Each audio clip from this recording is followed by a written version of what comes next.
आरंभ करते हैं। ओंकार का उच्चारण करेंगे सभी। ओम।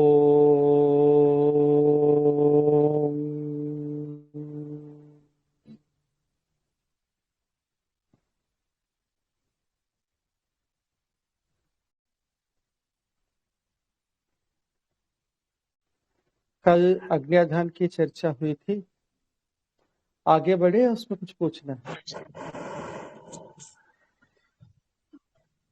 जी आगे बढ़े। ठीक है। अग्न्याधान का क्रम जो है दोपहर तक लगभग संपन्न हो जाता है। इस कारण से अग्न्याधान के बाद फिर वह यजमान आहिताग्नि बनेगा। आहिताग्नि बनने के बाद उनके ऊपर सभी श्रौत कर्मों को अनुष्ठान करने का, सभी का मतलब जितने भी विहित है उनको नियमित रूप से अनुष्ठान करने का नियम आ जाता है तत्काल उसी समय जब वो आहिताग्नि बन गया। तो वो दोपहर बन जाता है तो सायंकाल से अग्निहोत्र का नियम उस पर आता है। इससे अग्निहोत्र का आरंभ सायंकाल से होता है। अग्निहोत्र के आरंभ सायंकाल से होने के और भी कई कारण हैं, यह बताए हैं, पर मुख्य कारण जो प्रक्रिया की दृष्टि से यही है कि दोपहर तक आधान पूरा हो जाता है तो सायंकाल अग्निहोत्र आरंभ होता है।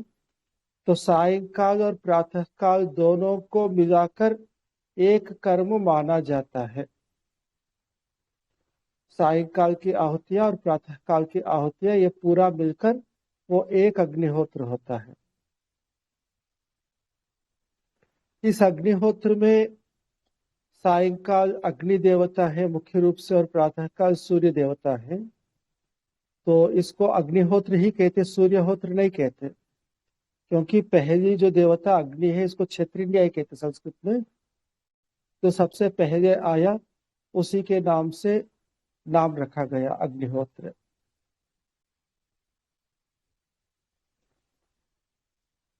हम पहले प्रक्रिया के पक्ष को करेंगे, उसके बाद फिर उसके पीछे जो अर्थ है अर्थवाद की बात बाद में करेंगे। सामान्य रूप से प्रातःकाल 3 पक्ष है, वनस्पति में भी है, उदिते अनुदिते चैव समयादृशिते च तथा ऐसा कुछ। यानी सूर्योदय के बाद भी अग्निहोत्र करने का, सूर्योदय से पूर्व करने का और सूर्य के उदित होते समय बिल्कुल उसी समय करने का, तीनों प्रकार के नियम है। पर एक व्यक्ति जीवन में एक प्रकार का नियम अपनाता है, जीवन भर उनको वही करना होगा। यदि नियम बदलता है तो फिर वो दोष माना जाएगा। यानी किसी ने मैं अनुदित हो भी रहूंगा इस प्रकार संकल्प लेकर प्रातःकाल उदय से पूर्व अग्निहोत्र करने का क्रम शुरू करता है तो उनका जीवन भर उसी क्रम से, यानी चाहे सर्दियां हो चाहे गर्मियां हो, अनुदित पक्ष को ही अपनाना होगा। यदि उदित पक्ष है तो उदित पक्ष को ही अपनाना होगा। और समयाधिष्ठित है तो बिल्कुल उसी समय जब सूर्योदय हो रहा हो उसी समय करना होगा। तो प्रातःकाल तो तीनों पक्ष है किंतु यथेष्ट नहीं है। एक पक्ष को हमें अपनाना है, जीवन भर उसको चलाना है। सायंकाल जितने भी शाखाएं, जितने भी ग्रंथ आज उपलब्ध है प्राचीन ऋषियों का, उन सब में एक ही नियम है, सूर्यास्त के बाद अग्निहोत्र होगा। सूर्यास्त के बाद, यानी रात को नहीं, सूर्यास्त होने के बाद जब प्रकाश हो उसी समय।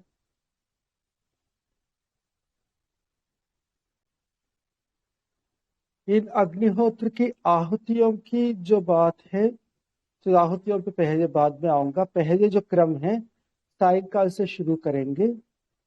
सायंकाल सूर्यास्त से पूर्व गार्हपत्य से जो 3 अग्नियां मैंने बताया था, चित्र भी आपने देखा होगा, जो गोल आकार का कुंड है उसको गार्हपत्य कहते, जो पश्चिम दिशा में रहता है और उसमें अग्नि नित्य रहता है। वैसे नियम है जो संपन्न व्यक्ति है वो तीनों अग्नियों को नित्य रखे, तीनों अग्नियों को सदा प्रज्वलित रखे, किंतु सामान्य रूप से गार्हपत्य तो हर समय नित्य रखना होगा।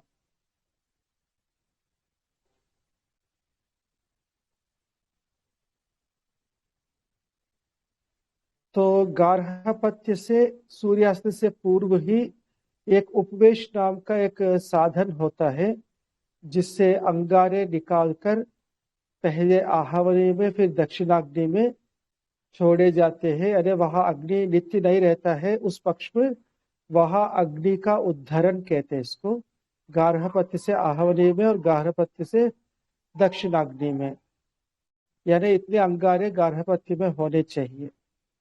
अंगारे ले जाकर वहां रखे जाते हैं और उसको अल्प प्रज्वलित किए जाते हैं। सूर्यास्त के बाद एक सामान्य नियम है, अग्निहोत्र का जो द्रव्य है शास्त्रों में सामान्य रूप से दुग्ध यानी दूध कहा हुआ है, पयः संस्कृत में कहते हैं। ये गाय का दूध अग्निहोत्र का द्रव्य है। वैसे अलग अलग और भी पक्ष है, किंतु एक सामान्य नियम विधान जो है वो दूध का है। और उस दूध के लिए एक विशेष गाय, यानी विशेष का मतलब एक अलग से गाय पाली जाती है, जिसका उद्देश्य अग्निहोत्र होता है। अग्निहोत्र के लिए वो दूध देगा, तो उसको यज्ञशाला के पास में जाकर बांधा जाता है और उसका दूध निकाला जाता है। दूध निकालकर गार्हपत्य के पास में अलग से चूल्हा जलाकर, गार्हपत्य में से ही अंगारे लेकर अलग से चूल्हा जलाकर उसमें दूध पकाया जाता है। जब और इसमें विशेष नियम बनाया है कि जिस बर्तन में दूध धोया जाता है उससे फिर पकाने के लिए दूसरे बर्तन में डालते हैं।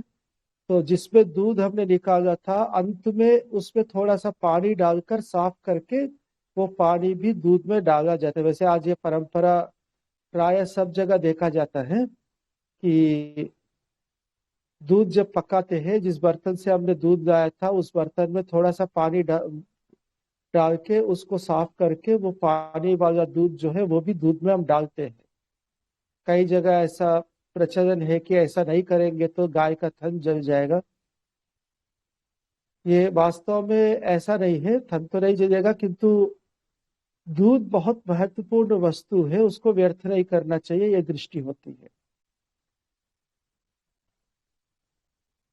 ये दूध को जो हम जो सम्मान देते हैं उतना ही है।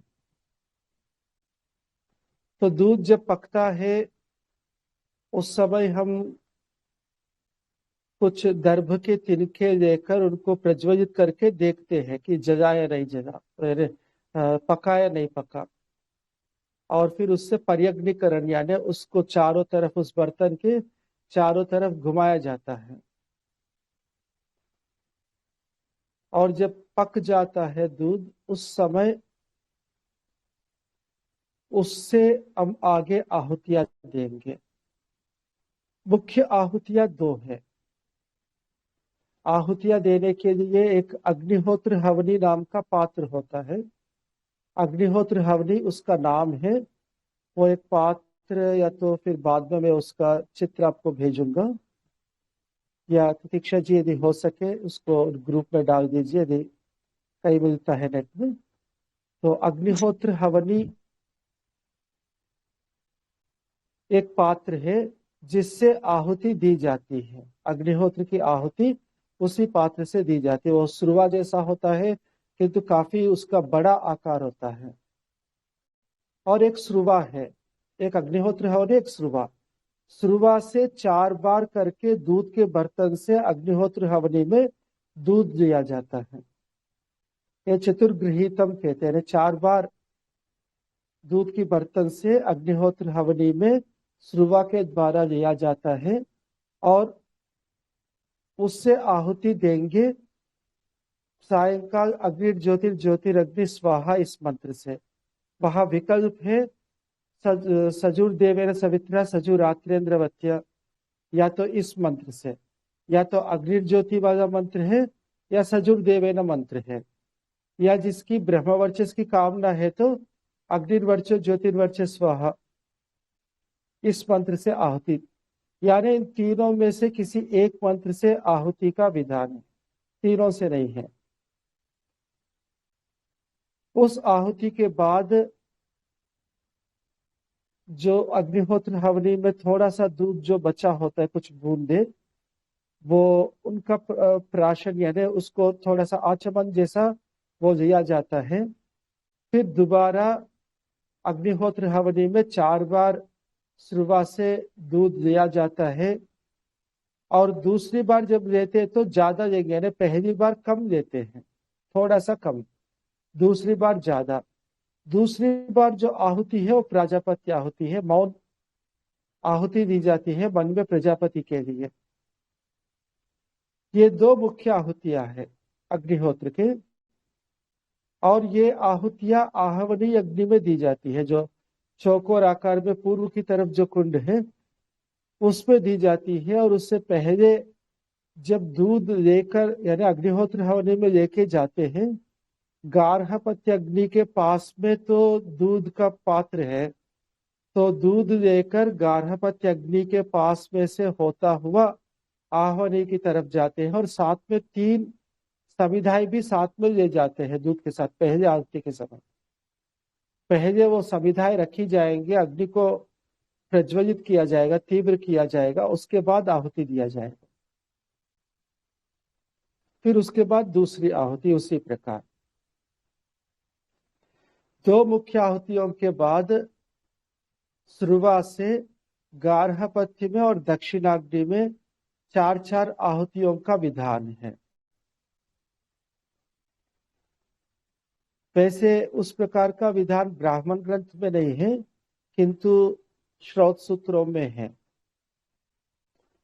तो गार्हपत्य में 4 आहुतियां और दक्षिणाग्नि में 4 आहुतियां, तीनों अग्नि में आहुतियां होंगी, और कुल 10 आहुतियां सायंकाल, 10 आहुतियां प्रातःकाल।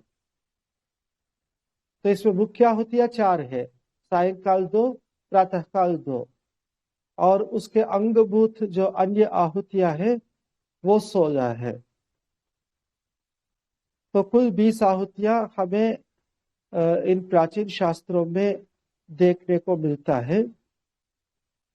इन आहुतियों के बाद उपस्थान का विधान है। कुछ मंत्र है, उन मंत्रों के द्वारा विभिन्न देवताओं का उपस्थान, यानी मन में उन मंत्रों को बोलना है और मन में उस देवता को लाना है,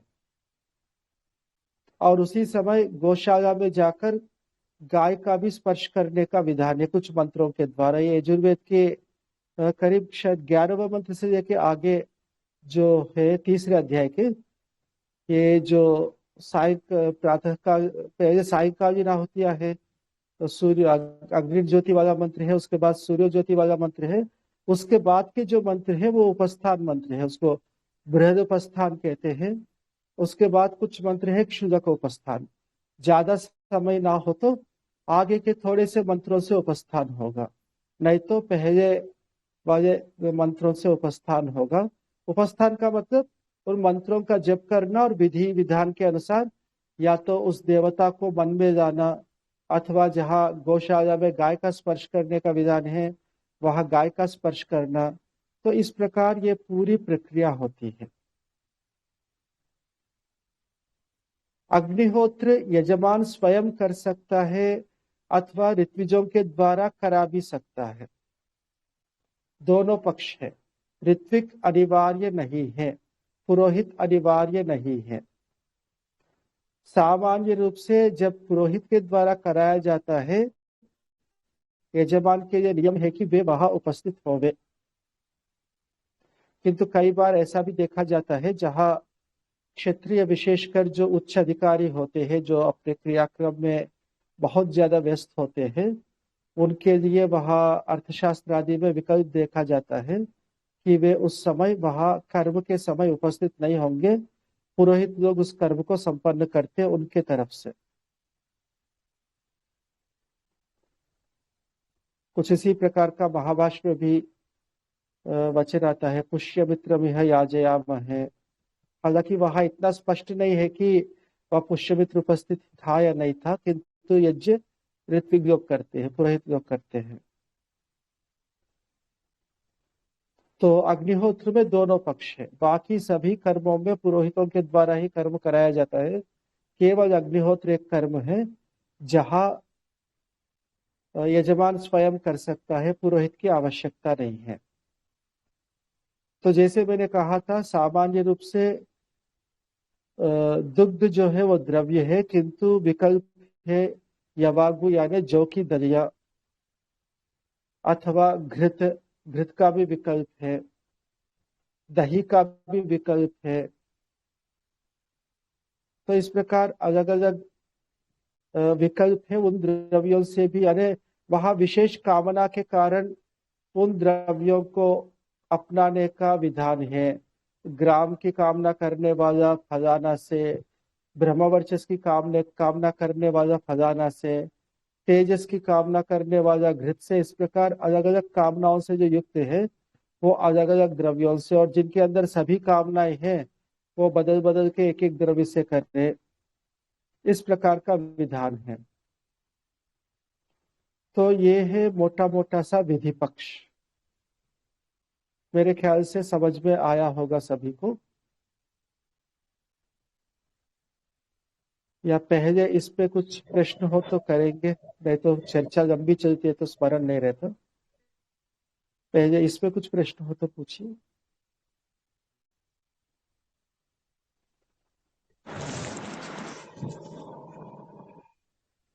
ओम आचार्य जी। हाँ जी।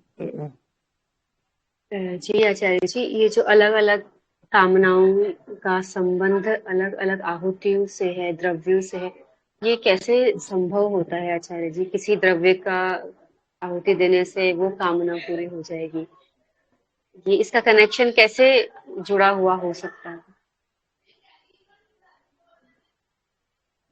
मेरे को जो समझ में आता है, कामना जी होने पर उस द्रव्य का प्रयोग करना है।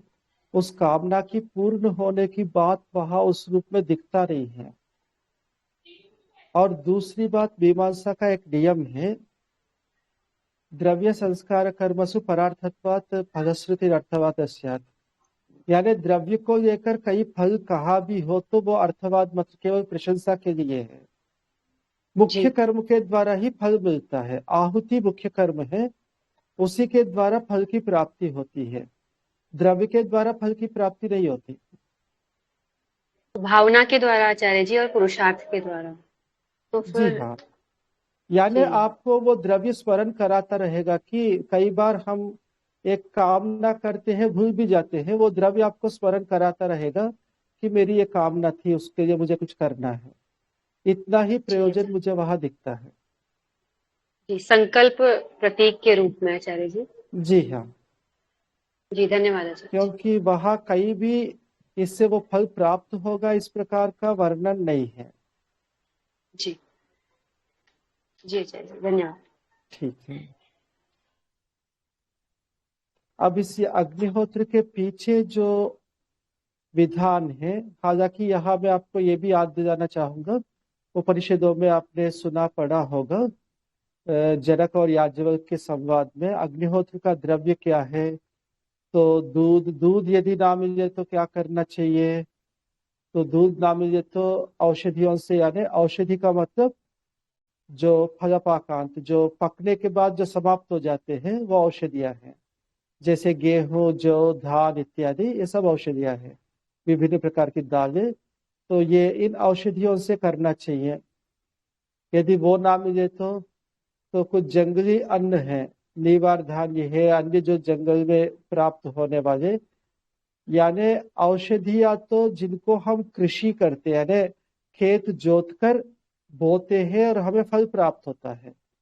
जंगली का मतलब जिसको हमने बोया नहीं है, सहजता से भगवान ने हमें दिया है। जंगल के विभिन्न प्रकार की पेड़ है, अथवा चौमासे में कई प्रकार की घास है जिसके ऊपर छोटा छोटा धान्य आता है। ग्रामीण इलाका में जो है वो जानते हैं, कई प्रकार की ग्रास है जिसके ऊपर वो पकने पर उसके अंदर छोटा छोटा धान्य होता है जिसको पक्षियां खा जाती हैं, चींटियां भी उनको ले जाते हैं। तो उनमें से एक है दीवार जिसको वानप्रस्थियों के लिए कहा हुआ है, तो उसके आहुति हम दे सकते हैं। इस प्रकार अनेक विकल्प दिया। फिर प्रश्न है कि ये भी ना मिले तो क्या करें, अग्नि ही नहीं उत्पन्न हो पा रहा, यानी कहीं हम दूसरे देश पे चले गए, दूसरे देश में जाएंगे तो नियम जैसे मैंने कल भी बताया था, अपने पास जो अरणी होगा, अरणी को पहले उन अग्नियों में तपाया जाता है, तो एक सांकेतिक रूप से बात आती है कि अग्नि उसके अंदर प्रवेश किया। फिर दूसरी जहां जहां जाकर आपको अग्निहोत्र करना है, वहां अग्नि को उत्पन्न करके तीनों कुंडों को बना के वो प्रक्रिया पूरी करनी होगी।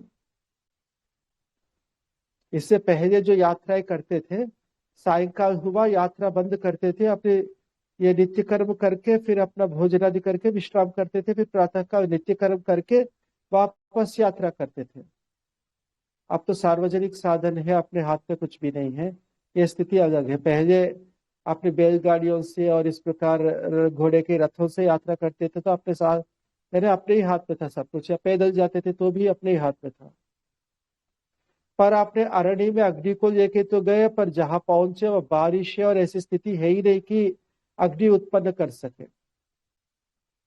तो वहां कहा है कि जल में ही आहुतियां दे, आहुति तो देना ही है।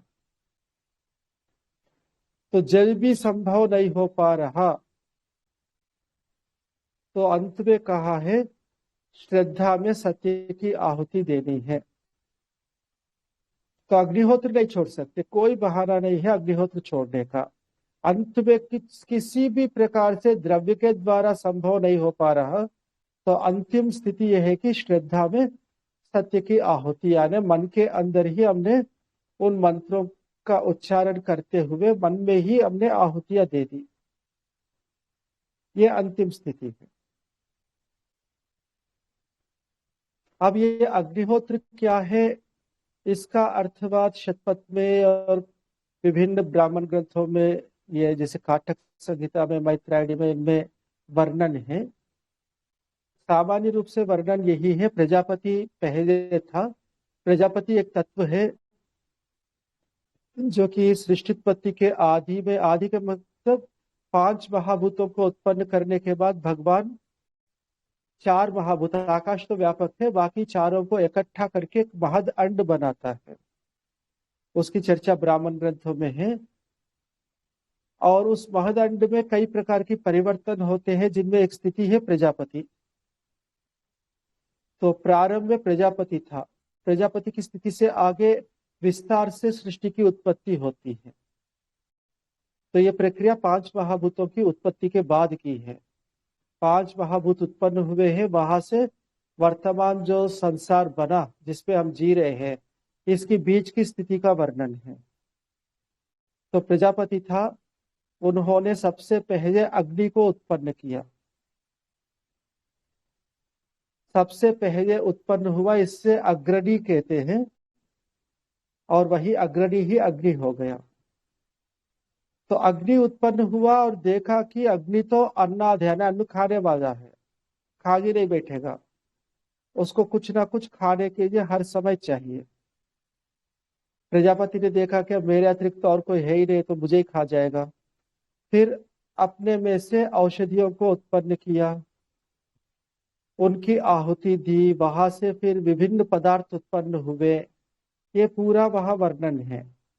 तो सबसे पहले जो आहुति प्रजापति ने दी है, अग्नि में औषधियां उत्पन्न हुए, फिर उसके बाद और उत्पन्न हुए, और कुछ सही ब्राह्मण ग्रंथों में वहां गौ उत्पन्न हुआ, गाय के दूध की आहुतियां दी, तो बहुत विस्तार से संसार बना। इस प्रकार का वह अर्थवाद, अर्थवाद तो प्रशंसा के लिए होता है। तो कुल मिलाकर वहां ये भी बताया है, जो इस प्रकार अग्निहोत्र करता है तो वो विस्तार करता है, बहुत से पदार्थों को उत्पन्न करता है। वहां उस अर्थवाद से वहां ये समझ में आता है कि अग्नि में विभिन्न द्रव्यों की आहुति देनी चाहिए और उस आहुति देने के कारण और ज्यादा हमें पदार्थ उपलब्ध होते हैं।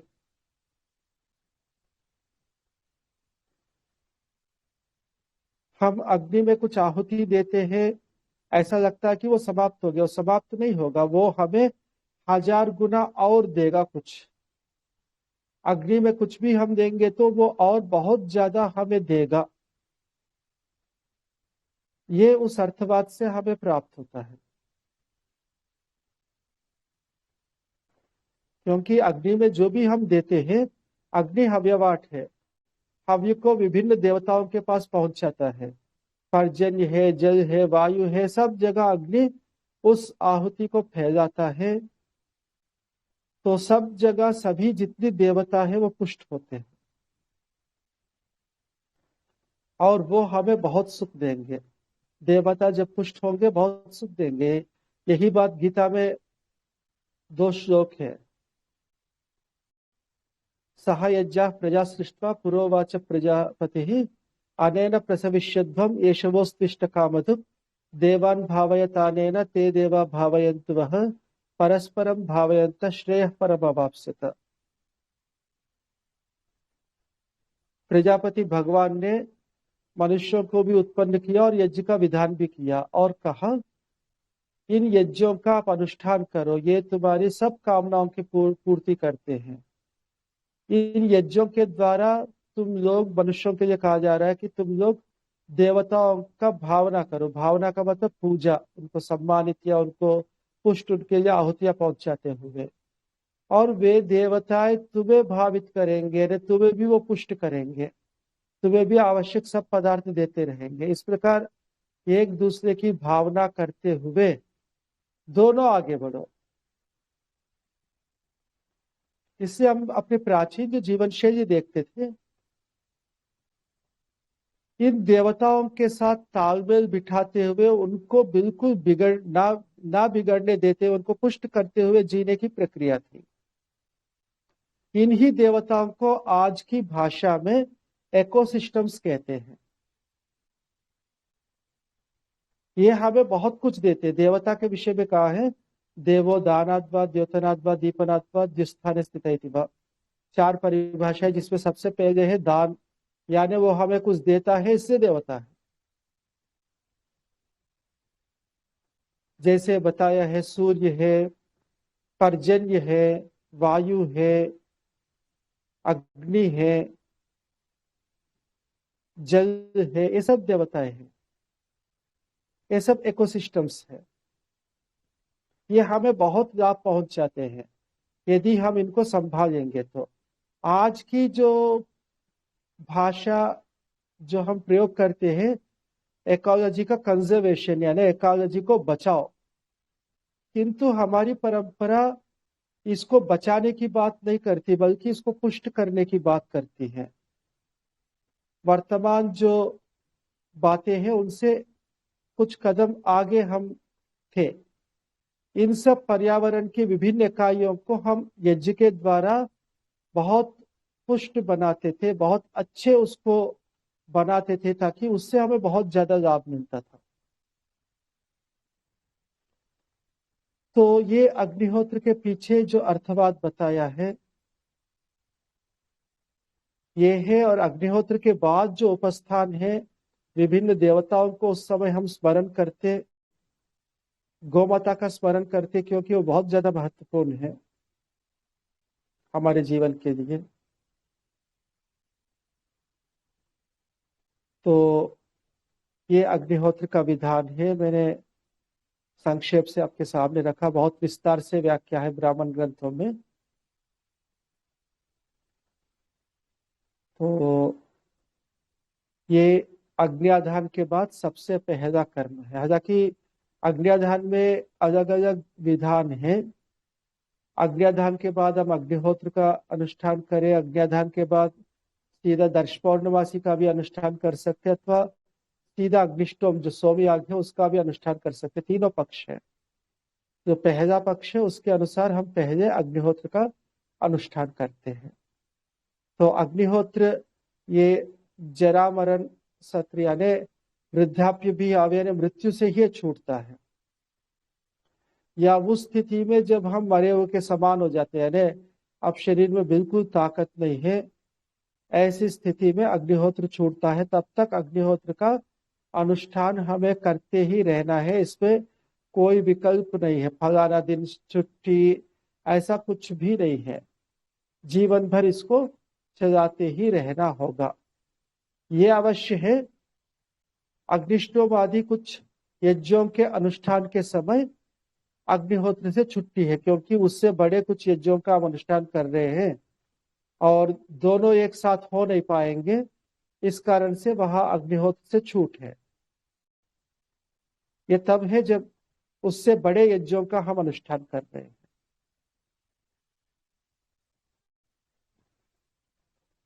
तो ये अग्निहोत्र का विषय है, तो इसमें कुछ पूछना हो नमस्ते नहीं तो आचार्य जी। हाँ जी, नमस्ते जी।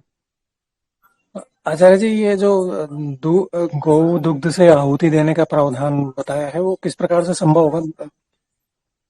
दुग्ध से आहुति किस प्रकार लगाई जा सकेगी?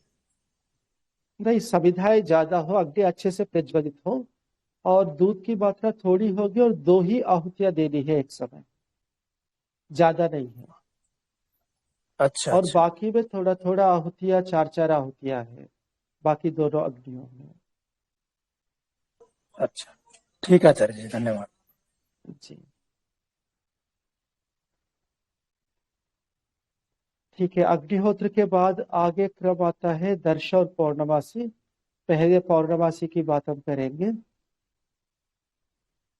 स्मार्त प्रक्रिया में पौर्णमासी के कुछ 3 आहुतियां है, उसके बाद 4 व्याहृति आहुतियां है। इतने से आचार्य जी, स्मार्त। अग्निहोत्र संबंधित कुछ प्रश्न है, पूछो। जी हाँ, पूछिए पूछिए। जैसे अभी अग्निदान का प्रकरण चल रहा है आचार्य जी, आपने इस विषय में बताया, तो उसमें जो दीप प्रज्वलन का मंत्र दिया हुआ ओम भूर्भुवः स्वः, इस विषय में जी जानना चाहूंगा कि जी ये अग्निदान में कैसे कारण बन रहा है कि इसी से करूं, दूसरे से ना करूं। अभी जो वर्तमान में प्रचलन अग्निहोत्र में अग्निदान करने का, दीप प्रज्वलन करने की जो प्रक्रिया है, इस जी, पे प्रकाश डालिएगा। ये स्मार्त विधान है। वर्तमान में जो मैं बता रहा हूँ वो श्रौत पद्धति है, दोनों में अंतर है। और वहां स्वामी दयानंद जी ने जो विधान किया है,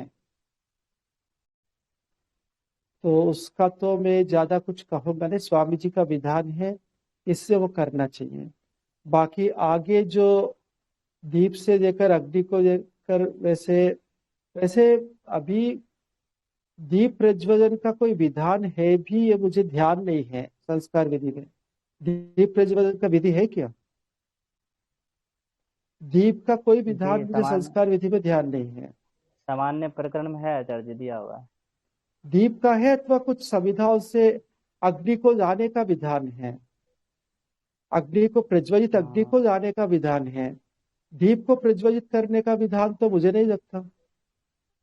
स्वामी दयानंद के समय तो माचिस हाँ, भी नहीं थे। मैं एक बार देख के कल आचार्य जी जी हाँ, बता लूंगा। क्योंकि आज तो हम बड़े अच्छे से और माचिस जला के दीप प्रज्वलित करते हैं। वहां जैसा हाँ, मुझे ध्यान है कि जलते हुए अग्नि को लाकर फिर वो भूर्भुवस्वर द्यौर्य भुवना मंत्र से अंदर रखा जाता है, और श्रौत पद्धति में भी उसी मंत्र से अग्नि रखी जाती है यज्ञ कुंडों में। जी ठीक है, उसको एक बार और आप भी देखिएगा, मैं भी देखूंगा, वो आचार्य इतना जी, मुझे भी ध्यान है। हाँ जी। जी आचार्य विधान है, इसमें 2 बात लिखी हुई है। या तो अग्नि जी लेके आना है ब्राह्मण क्षत्रिय वैश्य के घर से, अथवा घी जी का दीपक जलाना है। 2 बातें जी, हैं, दोनों पक्ष कुछ भी है, कर दोनों सकते हो। पक्ष है। जी ठीक है, तब तो ठीक है। पर इस मंत्र आचार्य का जो जी, प्रयोग है स्वामी जी ने किया है तो है जी एक तो आचार्य जी, जैसे इसमें। अभी आप समाधान दे रहे हैं कि ऋषि विधान किए हैं, अगर उसके हम मूल कारण को जानना चाहें तो क्या अभी जानना उचित रहेगा, या केवल कहा है हाँ, इसलिए चलो करो? इसमें सीमाएं है। आप गृह्य कर्म जितना भी है उसमें आप कारण नहीं जान पाएंगे, क्योंकि गृह्य कर्म में कई अर्थवाद नहीं है, केवल विधान मात्र मिलता है गृह्य सूत्रों में। जी श्रौत कर्म में ब्राह्मण ग्रंथों में अर्थवाद मिलता है तो उसके पीछे हम जान सकते हैं। इसमें वास्तविक स्थिति यह है कि वास्तव में श्रौत कर्म का विधान है। श्रौत कर्म का अनुष्ठान करने के सामर्थ्य ना होने पर उसको छोटे रूप में गृह्य कर्म के रूप में विधान किया गया। विधान किया है तो कुछ विधियां आए, कुछ विधियां नहीं भी दी, कुछ अतिरिक्त भी, अरे कुछ परिवर्तन करके भी किया, इस प्रकार की स्थिति है। वहां से हम श्रौत कर्म को ही ले सकते हैं और श्रौत कर्म में जितना विधान है उनके पूरा अर्थवाद है, उनकी पूरी अरे ज्ञान हम कर सकते हैं। इससे आप गृह्य कर्म में आप पूछेंगे तो मैं नहीं बता पाऊंगा। जी श्रौत कर्म में जी तो ये है हो गया। मतलब अभी ये हम कारण को ना विचारे, बस शास्त्र ने जो कहा वैसा करते चले। गृह्य कर्म की बात है। यदि श्रौत कर्म करना है तो हाँ फिर जी। वह कारण भी विचारना होगा। गृह्य कर्म में विधान मुख्य है, अच्छा जी बाकी जो ठीक जो है, ये मंत्र हो है गया। उन मंत्रों से वो बातें आती है, उन मंत्रों से उनको समझ सकते हैं विधान में। जी जी जी। और अग्निकुंड में जब दूसरा प्रश्न चले, जब अग्निकुंड में जी अग्निआधान कर दिया जाता है हम्म, और उसके बाद जो ओम उद्बुद्ध स्वाग्नि यह मंत्र बोला जाता है, तो उसमें जी अगले चरण में बोलते विश्वे देवा यजमानश्च सीदत। जी तो इसको ऊपर एक प्रकाश डालिएगा, कैसे इसको हम उस रूप में देखें कि देवता के रूप में यजमान भी बोल रहे हैं, फिर विश्व देवा भी बोल रहे हैं, क्या है तात्पर्य इसका यहाँ? स्वामी जी ने इस मंत्र का जो अर्थ किया है, विश्व देवा से संभवतः ऋत्विक किया है और यजमान जो है यजमान है, सभी वहां उपस्थित हो जाओ, कुछ उस प्रकार का उन्होंने, जहां तक मुझे ध्यान है इसमें यज्ञ में ऐसा सब करना उपस्थित चाहिए हो और कि विश्व हाँ जी, इसमें ऐसा करना चाहिए विश्व उत्तरस्मिन देवा से उत्तर वेदी यदि में हम विश्वे देवा जी सब देवजन और यजमान, यजमान सीध बैठे, तो जी ऐसा उत्तर वेदी में बोल रहे हैं ऐसा करके, और उसे देवता संबोधित करने तो द्योतनाद्वा दानाद्वा ये चीज कैसे घटेगी वहां?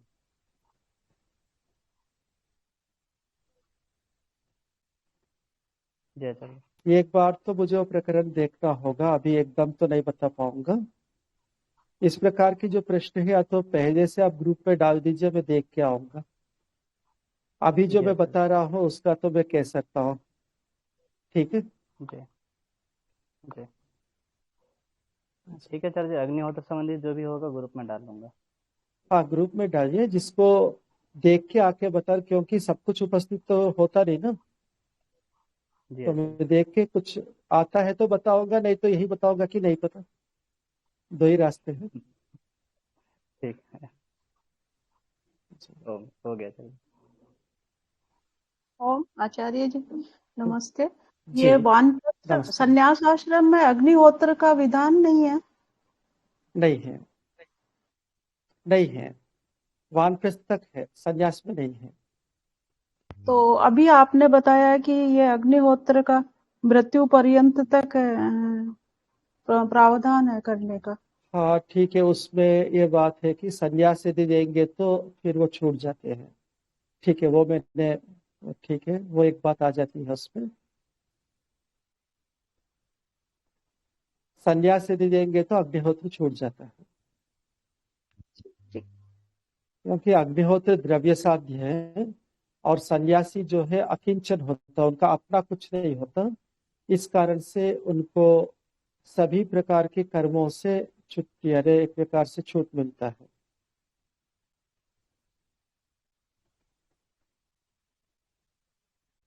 जी जी ठीक है,